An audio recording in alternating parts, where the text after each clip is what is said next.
Pois é, cara. Olha, um jogo que o melhor time acho que foi o Real Madrid. Quando eu digo acho, é porque acho que a margem foi muito pequena. Assim, o primeiro tempo foi muito do Manchester City. E o gol que saiu foi do Vinícius Júnior. O segundo tempo foi muito do Real Madrid. E o gol que sai é do Kevin De Bruyne. Dois gols que inclusive saem mais ou menos na mesma posição, né? Do outro lado do campo. A posição nossa da TNT foi aqui. Então a gente estava longe dos dois gols. Mas sei lá, cara, assim, no fim das contas o resultado é muito bom para o Manchester City. É muito bom para o Manchester City. Acho que há alguns pontos de frustração para o torcedor hoje, em algumas exibições individuais. Eu fico surpreso que o Guardiola terminou com 0 substituição.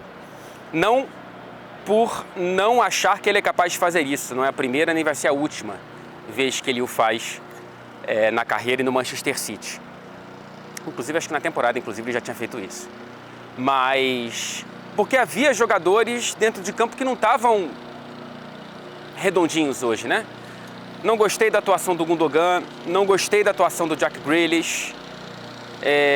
O Akanji eu achei ele um pouco mais perdido do que era preciso ali naquela região muito bem explorada pelo Rodrigo em certos momentos, mas o Akanji eu entendo mais que, enfim, colocar o Laporte não sei se era a melhor opção e já com a ausência do Ake não tinha tanto o que fazer naquela região do campo, mas poderia ter colocado Foden, poderia ter colocado talvez o Mahrez, o Álvares, mas é que eu acho que são jogadores que, na cabeça do Pep Guardiola, não oferecem controle de jogo, oferecem agressividade. Os três, Álvares, Mahrez e Foden, são jogadores mais imprevisíveis do que a previsibilidade que o Guardiola gostaria de ter naquele momento do jogo, no segundo tempo, acredito eu, pós-gol do De Bruyne, que é para acabar com o jogo e, como ele fala algumas vezes, trocar 300 milhões de passes. Eu estou gravando esse vídeo sem acompanhar a entrevista do Guardiola, não sei muito bem como é que ele leu esse jogo. Entrevistei o Rodri depois da partida, essa entrevista tá nas redes da TNT.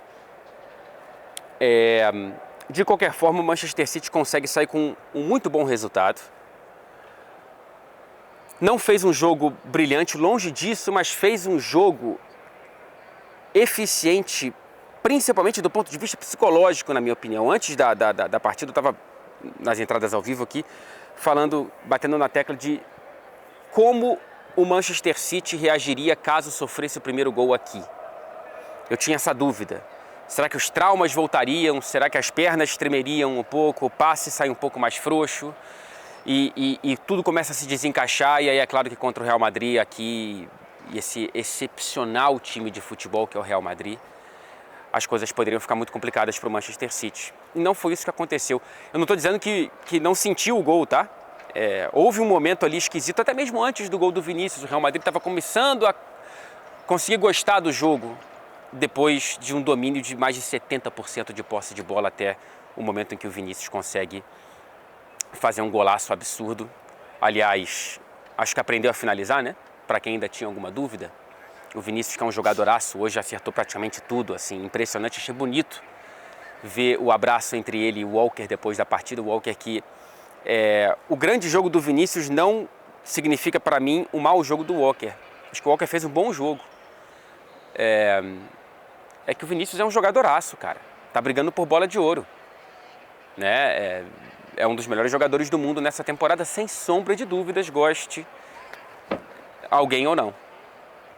Mas, de qualquer forma, depois do gol do Vinícius, e aí no segundo tempo, especialmente quando o Real Madrid foi ganhando um pouco mais de metros dentro de campo, um pouco mais de agressividade, o Manchester City soube sofrer. Eu não queria usar essa expressão, que eu acho ela bastante batida, mas enfim, acho que soube sofrer, entendeu? Conseguiu sobreviver em certos momentos aqui. O Ederson foi bem no segundo tempo, na cabeçada do Benzema, no chutaço do Tchouaméni já aos 45 do segundo. O time conseguiu sobreviver aos momentos mais agudos de uma equipe absurdamente clínica na Liga dos Campeões, que é o Real Madrid, né, cara? O gol do Vinícius é o primeiro chute a gol do Real na partida e o único do primeiro tempo. Né? Enfim, parecia até então um roteiro como todos os outros, né? De Real Madrid e Manchester City. Um roteiro em que a gente vê o City controlando e o Real Madrid marcando, resolvendo e se classificando. No segundo tempo, o Real Madrid teve mais agressividade e foi o Manchester City que marcou no momento em que não estava bem. Né? Num golaço do Kevin De Bruyne, que aliás tem ótimos números contra o Real Madrid. 7 jogos do De Bruyne contra o Real, 3 gols e 2 assistências. Todos, claro, no mata-mata da Liga dos Campeões. Que aliás ele tem 11 gols no mata-mata da Liga dos Campeões. Para quem pensa que o Kevin De Bruyne é pipoqueiro, não decide, enfim. Não sei porque às vezes dialogo com quem reduz o futebol a essas coisas. Rapaz, eu acho que é mais ou menos isso, tá? Eu ainda tenho que tentar formular um pouco mais e digerir um pouco mais o que foi essa partida, mas